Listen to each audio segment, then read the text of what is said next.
예, 안녕하십니까. 남녀칠세 부동산입니다. 오늘은 간단한 내용을 전달을 해줄 건데, 이거는 세입자보다 임대인보다 지금 이제 중개를 시작하는 초보 중개사들한테는 꼭 필요한 내용이니까 참고하시면 될 것 같습니다. 우리 실무에서 어떤 집을 발견했을 때 이 집이 좋으면 얼마라도 걸고 가계약금을 걸고 그 집을 찝어두잖아요. 그쵸? 그래서 만약에 시간이 흘러가서 내가 이 집을 안 했을 때 가계약금이 임대인한테 몰수가 되고, 임대인 이gad겠으면은 내가 이제 2배를 받는, 요렇게 알고 있는 분들이 실무사 많아요. 실제로 그렇게 하고, 그리고 이제 돌려받을 수 있는 케이스에 있다 하더라도 임차인이 오랫동안 이 집을 하려다가 그냥 안 했을 때는 그래, 내가 그냥 가계약금 손해보지, 이렇게 생각하는 분들도 은근히 많아요. 근데 이게 이론상 계약서를 안 썼을 때 돌려받을 수 있는 케이스가 훨씬 더 많아요. 오늘은 요걸 이제 설명을 드릴 건데, 우선은 계약서를 작성을 하지 않고 계약을 진행했을 때 이걸 계약으로 볼 거냐 이건데, 우선 대법원 판례에서는 목적물이 특정이 되고 잔금 날짜, 그 중요한 부분 이런 것들이 협의가 됐다 그러면 우선 계약으로 봅니다.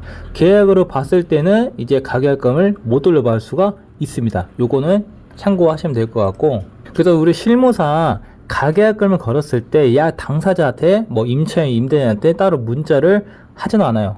근데 하는 경우도 있어요. 왜? 경력이 있는 분들은 합니다.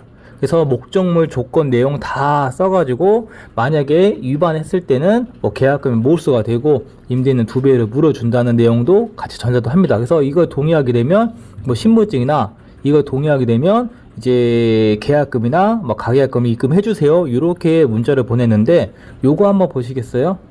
이게 실제로 다른 공인중개사가 이제 임대인들이나 그냥 세입자한테 각자 보낸 거예요. 보시면 알지만 한 사람이 이 계약 위반했을 때는 당연히 몰수가 되고, 근데 임대인 깼을 때는 2배를 청구, 이렇게 했는데, 요걸 이제 법원까지 갔을 때 요 특약대로 몰수가 될 거나 아니면 임대인한테 2배를 청구할 수 있냐 이건데, 자 보시면 결국에는 임대인이 배액 상한 없이 그냥 가계약금만 돌려주는 것으로 끝냈습니다. 왜 끝냈냐? 아까 봤던 거는 이 해약금에 대한 내용인데, 지금 가계약금을 걸었을 때는 위약으로 본다는 내용이 있어야 돼요. 보시면은 이렇게 가계약금을 위약금으로 정하는 약정이 있다 그러면 받을 수 있는 거고, 없다 하면 결국에는 임대인의 2배를 청구할 수가 없게 되고 실제 손해만을 입증해서 받아야 돼요. 가끔 제가 이제 이용하는 카페에서 가계약금을 받을 수 있는 방법이 없을까로 질문이 많이 올라오는데, 실제로 받을 수가 있어요.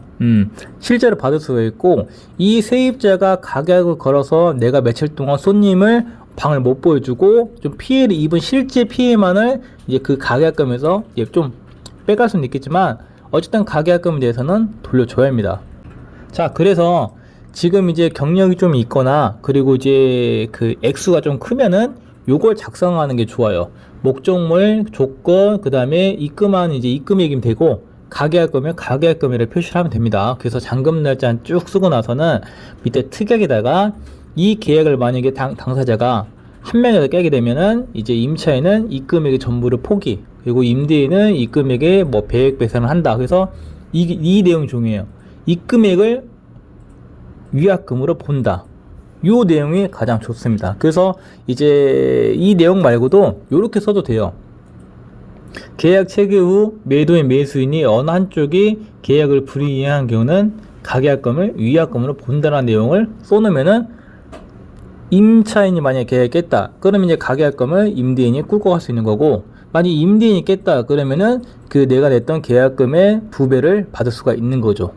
근데 실무상 이거 작성해서 양 당사자한테 주는 경우는 그렇게 많이 있지가 않아요. 왜냐면 대부분 이제 원룸 중개를 하다 보면 세입자는 그래, 내가 그냥 단순 변심이니까 그냥 내가 애 때문에 이렇게 생각하시는 분도 있고, 또 이제 마음씨 좋은 임대인분들은 그냥 주는 경우도 있어요. 그래서 중개하시는 분들이 어느 정도의 임대인이나 좀 친밀도가 있으면은, 사모님 가계약금 좀 돌려주세요. 학생이니까 그거 알바하려면 얼마나 돈이 시간 투자 같은 거 많이 해야겠습니까? 이렇게 얘기하다 보면은 또 임대인이 그래 하면서 주는 경우도 있어요. 그래서 중개사에서 얼마나 임대인이랑 또 이렇게 친밀감이 있는지에 따라서 또 달라지는 경우가 있으니까. 근데 이제 금액이 크다 그러면 요렇게 문자 발송을 받아야 돼요.